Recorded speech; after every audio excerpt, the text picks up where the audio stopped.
Em Mateus, capítulo 23, do versículo 1 ao 19, encontramos um discurso de Jesus direcionado à multidão e aos discípulos, mas que também confronta diretamente os escribas e fariseus, os líderes religiosos de sua época.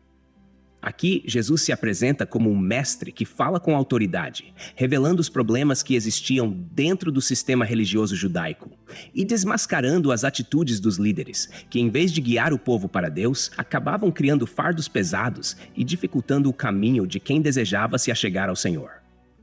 Logo no início, Jesus orienta o povo sobre a posição dos escribas e fariseus.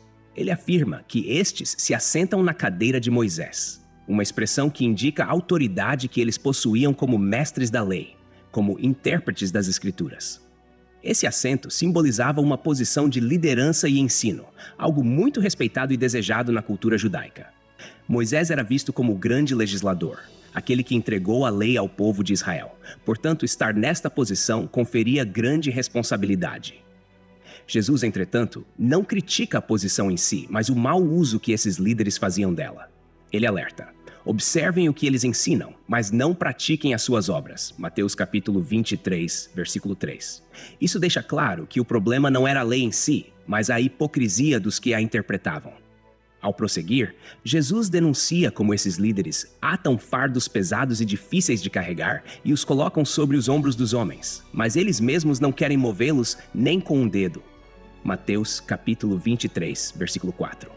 Aqui, ele expõe a prática de impor ao povo regras rígidas e exigências que não são suportáveis, enquanto eles próprios não se comprometem com tais exigências.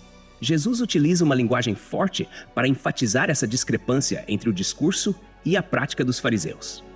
Eles se tornaram especialistas em colocar peso sobre os outros, mas não carregavam nenhum desses pesos. Para os ouvintes daquela época, isso soava profundamente impactante, pois todos sabiam o quanto era difícil seguir cada detalhe da lei, e muitos já se sentiam oprimidos pelo sistema religioso. Nos versículos seguintes, Jesus passa a descrever a motivação por trás das ações dos escribas e fariseus.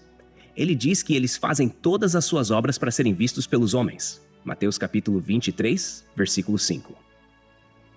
Aqui, o Senhor toca num ponto crucial: a vaidade e o desejo de reconhecimento. Esses líderes gostavam de exibir a sua piedade, usando filactérios, pequenas caixinhas com textos das Escrituras que eles amarravam na testa e nos braços de forma exagerada, para chamar a atenção. Também ampliavam as franjas de suas vestes, que eram símbolos de consagração e obediência à lei. Esse tipo de atitude não era apenas uma demonstração de orgulho, mas mostrava como eles se preocupavam mais com a aparência exterior do que com a condição de seus corações diante de Deus. A partir do versículo 7, Jesus denuncia o gosto deles pelos lugares de honra nas sinagogas e pelas saudações respeitosas nas praças, onde eram chamados de mestre. Este desejo de serem reconhecidos e honrados diante dos homens revela um coração distante de Deus, pois o verdadeiro servo de Deus busca honrar ao Senhor e não a si mesmo. Jesus então exorta os seus ouvintes a uma atitude completamente diferente, dizendo: "O maior entre vocês será o servo de todos." Mateus capítulo 23, versículo 11. Esse ensino é um chamado à humildade e ao serviço genuíno, algo que contradiz completamente o orgulho exibido pelos escribas e fariseus. Então, do versículo 13 em diante, Jesus pronuncia uma série de ais contra esses líderes religiosos, expressando tristeza e condenação ao mesmo tempo. Ele diz: "Ai de vocês, escribas e fariseus, hipócritas, porque vocês fecham o reino dos céus diante dos homens. Vocês mesmos não entram e nem deixam entrar os que estão entrando." Mateus capítulo 23, versículo 13. Esta é uma acusação severa. Jesus mostra que, em vez de facilitarem o acesso das pessoas a Deus, esses líderes estavam bloqueando o caminho, criando obstáculos e tornando o relacionamento com Deus algo pesado e inacessível.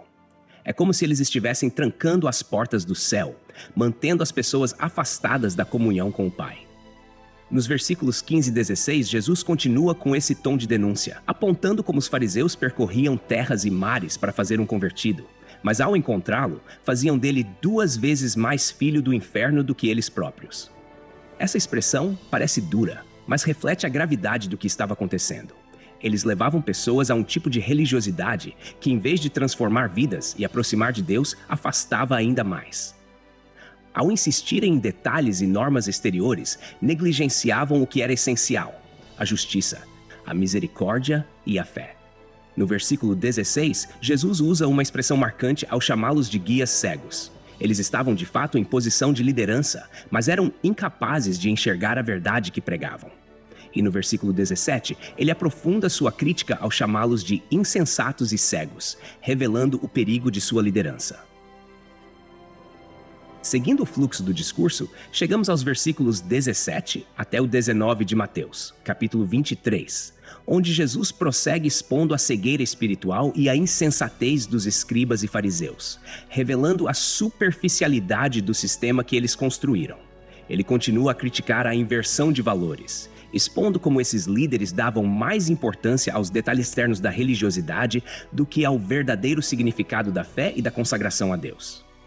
No versículo 17, Jesus pergunta: insensatos e cegos, pois qual é maior, o ouro ou o santuário que santifica o ouro? Aqui ele traz uma reflexão sobre o que realmente tem valor aos olhos de Deus. Os fariseus e escribas, por seu apego exagerado às riquezas e ao prestígio, acabavam desvirtuando o propósito do templo. Para eles, o ouro no santuário representava um símbolo de status e honra, mas Jesus revela que o verdadeiro valor não está no ouro em si, mas no santuário que o santifica. Em outras palavras, não é o material que torna o templo sagrado, mas a presença de Deus nele.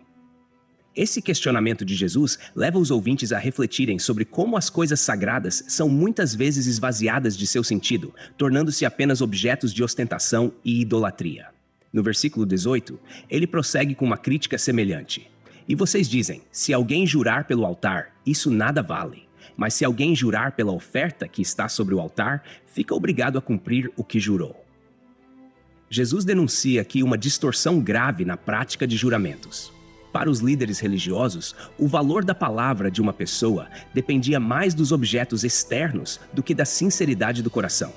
Eles tratavam o juramento pelo altar como algo sem importância, enquanto que jurar pela oferta, algo que poderia ser mensurado em valor monetário, era tomado como um compromisso sério. Essa inversão de prioridades revela a superficialidade com que os líderes lidavam com a fé e os votos, valorizando mais o material que o espiritual. Para Jesus, o altar é sagrado não pelo que está sobre ele, mas pelo que ele representa, um lugar de encontro com Deus, de sacrifício e consagração. Ele queria mostrar que a oferta só tem significado quando o altar, que simboliza a presença e a comunhão com Deus, é respeitado e honrado. Com essa afirmação, Jesus reorienta a atenção dos ouvintes para o essencial, para o valor espiritual da adoração e da entrega ao Senhor. Ele expõe o coração humano que, ao invés de se voltar ao sagrado, se perde em formalismos e símbolos, deixando de lado o que é realmente importante para Deus. Por fim, no versículo 19, Jesus faz uma última advertência neste trecho. Cegos, pois qual é maior, a oferta ou o altar que santifica a oferta? Aqui, ele reitera que o valor das coisas espirituais não pode ser medido por aquilo que é exterior, por aquilo que aparenta ter valor aos olhos humanos. A oferta só se torna sagrada porque foi apresentada no altar, um lugar consagrado a Deus. Ao enfatizar a importância do altar sobre a oferta, Jesus revela que a verdadeira adoração e a sinceridade do coração são mais preciosas do que qualquer objeto ou valor material. Essas palavras de Jesus são, em essência, um chamado para que os ouvintes, e especialmente os líderes religiosos, compreendam que a verdadeira piedade não está naquilo que se pode ver ou tocar, mas na intenção do coração. Seguindo em Mateus capítulo 23, nos versículos 20 até 25, Jesus aprofunda ainda mais sua crítica aos escribas e fariseus, revelando a hipocrisia dos líderes religiosos que, preocupados com minúcias, acabavam perdendo o sentido espiritual dos mandamentos de Deus. Neste trecho, ele continua expondo como esses líderes transformaram a prática religiosa em algo pesado e superficial, distorcendo o que era realmente importante para Deus. No versículo 20, Jesus afirma: portanto, aquele que jura pelo altar, jura por ele e por tudo que está sobre ele. Com essa afirmação, ele esclarece que qualquer juramento feito no altar não é isolado, pois o altar representa a própria presença de Deus, e tudo que está sobre ele é consagrado ao Senhor.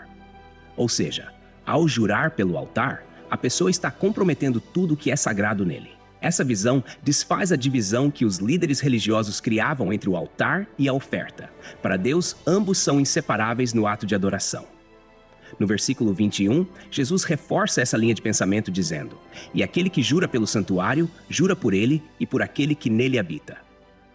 Aqui ele ressalta que o templo, o lugar onde o povo se reunia para adorar, não era apenas um edifício, mas representava a morada de Deus entre eles. Ao jurar pelo templo, a pessoa deveria entender que sua palavra era dada diante de Deus. Essa advertência é um chamado à reverência e sinceridade, algo que os líderes pareciam ter perdido. Jesus desejava que seus ouvintes compreendessem que o compromisso com Deus não se resumia a regras externas, mas era um pacto que envolvia todo o ser diante do Senhor. Nos versículos seguintes, Jesus reforça esse raciocínio, apontando para o valor da reverência. E aquele que jura pelo céu, jura pelo trono de Deus e por aquele que nele se assenta. Mateus, capítulo 23, versículo 22. Aqui, ele expande o entendimento da reverência a tudo o que pertence a Deus, desde o altar até o céu. Jesus ensina que qualquer compromisso feito diante de algo sagrado implica uma responsabilidade com o próprio Deus, pois todas essas coisas, o céu, o templo, o altar, são manifestações de sua santidade. Com isso, ele corrige a visão distorcida dos fariseus e os chama a uma prática de fé verdadeira, que honre a Deus em sinceridade. A partir do versículo 23, Jesus começa a denunciar as prioridades equivocadas desses líderes religiosos, dizendo: "Ai de vocês, escribas e fariseus hipócritas, porque vocês dão o dízimo da hortelã, do endro e do cominho, mas negligenciam os preceitos mais importantes da lei: a justiça, a misericórdia e a fé. Porém, estas coisas deveriam ser feitas, sem omitir aquelas." Nesta declaração, ele revela uma ironia gritante. Os fariseus eram tão rigorosos com os mínimos detalhes da lei que até separavam o dízimo de pequenas ervas, como hortelã, endro e cominho, ervas de uso doméstico e de pequeno valor monetário. No entanto, ao fazerem isso, eles se esqueciam dos princípios centrais que sustentam a lei: a justiça, a misericórdia e a fé. Para Jesus, esses valores são a essência da obediência a Deus, muito mais importantes do que o cumprimento cego de regras. Ele não está dizendo que o dízimo é irrelevante, mas que deve ser praticado dentro de um coração alinhado com o caráter de Deus, que é justo e misericordioso. No versículo 24, Jesus utiliza uma metáfora forte para ilustrar a hipocrisia deles. Guias cegos, que coam o mosquito e engolem o camelo. Com essa figura de linguagem, ele expõe o absurdo das atitudes dos fariseus. O mosquito, sendo o menor dos insetos impuros segundo a lei judaica, era um detalhe que os fariseus se preocupavam em filtrar de suas bebidas para evitar qualquer contaminação cerimonial. Mas, ao mesmo tempo, engoliam o camelo, o maior dos animais impuros na tradição judaica. Jesus aqui é enfático. A obsessão com pequenos detalhes os fazia perder a visão do todo, levando-os a práticas que, na essência, contradiziam a vontade de Deus.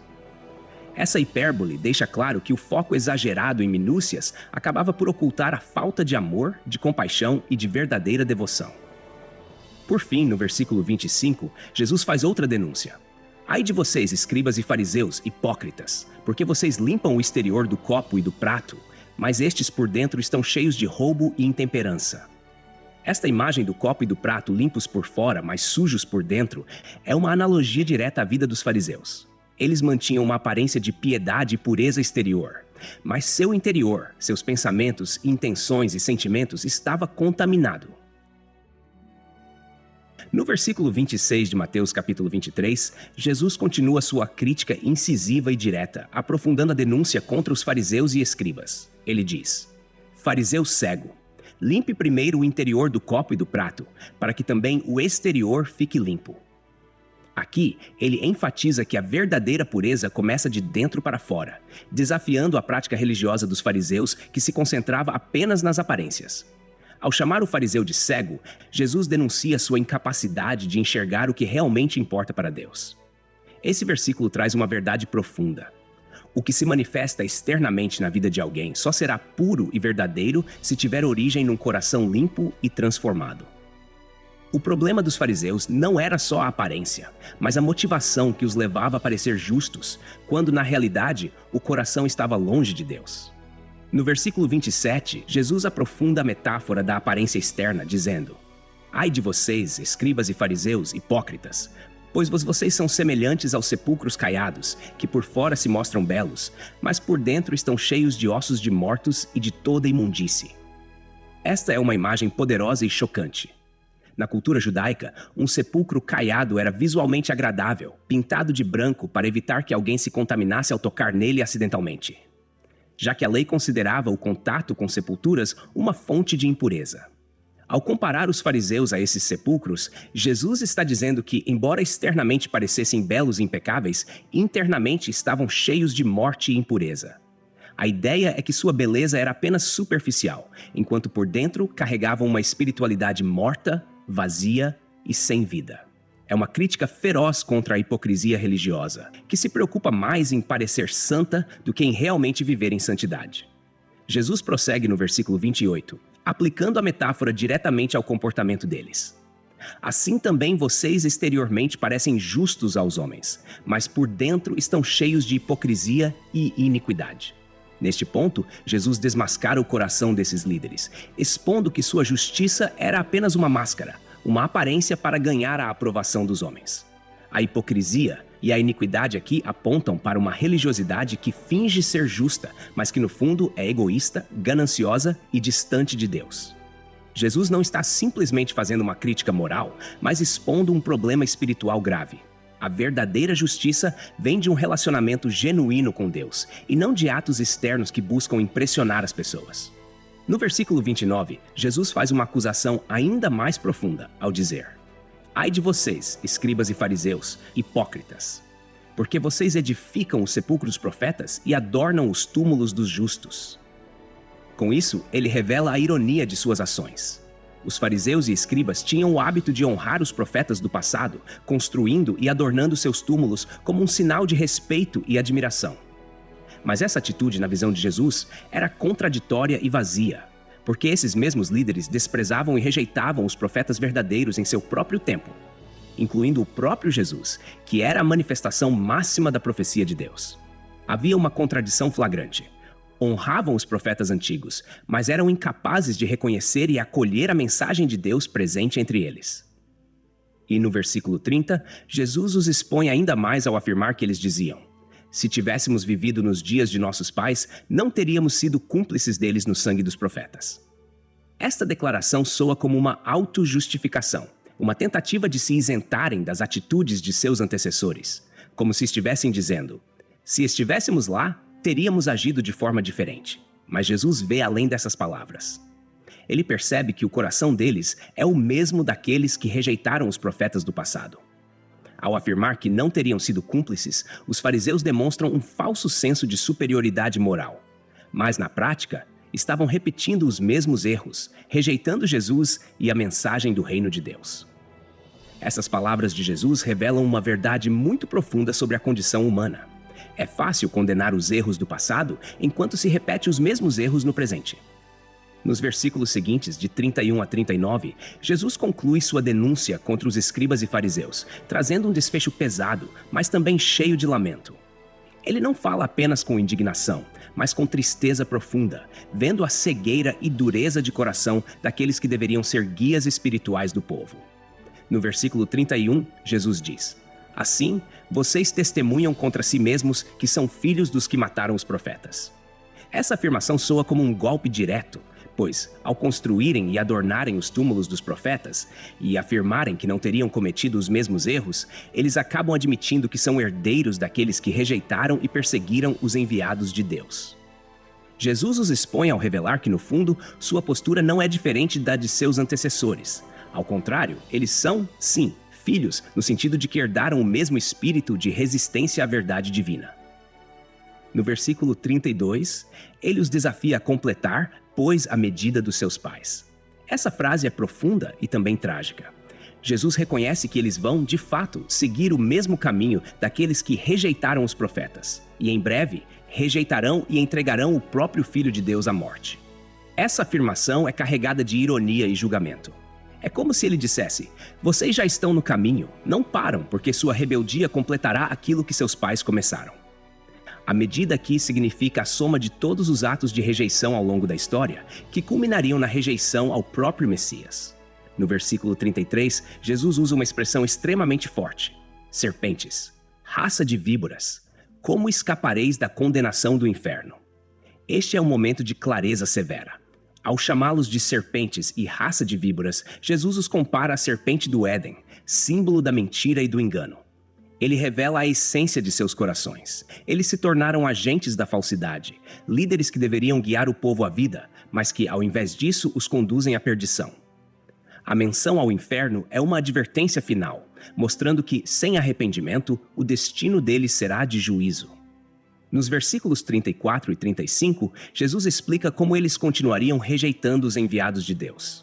Ele diz: "Por isso eis que eu vos envio profetas, sábios e escribas. A uns matareis e crucificareis, a outros açoitareis nas vossas sinagogas e perseguireis de cidade em cidade, para que sobre vós recaia todo o sangue justo derramado sobre a terra, desde o sangue de Abel, o justo, até o sangue de Zacarias, filho de Baraquias, a quem matastes entre o santuário e o altar." Aqui, Jesus declara que o ciclo de rejeição e perseguição aos mensageiros de Deus continuará. Ele profetiza que os enviados do reino, apóstolos, profetas e discípulos, também serão rejeitados e perseguidos. E isso inclui o sangue de todos os justos ao longo da história, desde Abel, o primeiro mártir, até Zacarias, que foi morto injustamente. Com isso, Jesus aponta para a gravidade da dureza de coração. Rejeitar a mensagem de Deus traz consequências sérias. No versículo 36, ele conclui esse pensamento dizendo: "Em verdade vos digo que todas essas coisas hão de vir sobre esta geração." Este é um anúncio de juízo iminente. A geração presente, que teve o privilégio de ouvir e ver o próprio Messias, mas que ainda assim o rejeitou, será responsável por esse acúmulo de pecado e rejeição. O juízo é inevitável, pois a rebeldia deles é a culminação de uma história de resistência a Deus.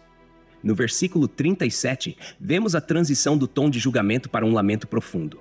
Jesus diz: "Jerusalém, Jerusalém, que matas os profetas e apedrejas os que te são enviados. Quantas vezes quis eu reunir os teus filhos, como a galinha ajunta seus pintinhos debaixo das asas, e vós não o quisestes." Esse versículo revela o coração amoroso e compassivo de Jesus. Apesar de toda a dureza dos fariseus e escribas, ele sente uma profunda tristeza por Jerusalém, a cidade que simbolizava o povo de Deus. Ele queria acolhê-los, protegê-los e conduzi-los à vida, mas eles, por sua própria escolha, recusaram esse cuidado. A imagem da galinha que protege os pintinhos é uma figura de amor, proteção e segurança, mas Jerusalém preferiu rejeitar essa oferta. No versículo 38, Jesus declara: "Eis que a vossa casa vos ficará deserta." Essa é uma profecia direta sobre o futuro da cidade e do templo. A casa que Jesus menciona é o templo, o centro da adoração judaica. Ele anuncia que, por causa da rejeição ao Messias, o templo será destruído e a cidade ficará desolada. Isso se cumprirá anos depois, quando Jerusalém e o templo serão destruídos pelos romanos em 70 d.C.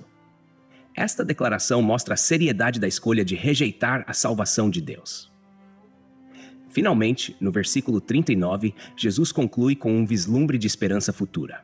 "Pois eu vos digo que desde agora não me vereis mais até que venhais a dizer: Bendito que vem em nome do Senhor." Aqui, ele faz uma referência ao futuro, indicando que um dia, de alguma forma, o povo de Israel reconhecerá o Messias. Esta é uma promessa de esperança e redenção, mostrando que, apesar do juízo, ainda há uma expectativa de reconciliação no plano de Deus. Ele aponta para o momento em que, finalmente, o povo verá e reconhecerá aquele que foi enviado para salvá-los. Este capítulo termina com a mistura de juízo e misericórdia, de tristeza e esperança. Jesus denuncia a hipocrisia e cegueira dos líderes, mas não sem antes lamentar profundamente por eles e pela cidade que amava. Essa tensão entre justiça e graça revela o coração de Deus, que mesmo diante da rebeldia humana, continua a oferecer oportunidade de arrependimento e salvação. E assim, o capítulo 23 de Mateus encerra com um forte chamado para que os ouvintes e nós hoje possamos buscar a Deus com um coração sincero e reverente, sem máscaras, sabendo que o Senhor deseja nos acolher debaixo de suas asas. Texto e produção Douglas Vieira. Trilha sonora 50 Sounds, faixa The Storyteller, música por 5sounds.com, voz ChatGPT 4.0. Bibliografia, comentários expositivos, Hernandes Dias Lopes, editora Agnus. Comentário bíblico Matthew Henry, editora CPAD. R.N. Champlin, editora Agnus. Charles Spurgeon, Os Tesouros de Davi, editora CPAD.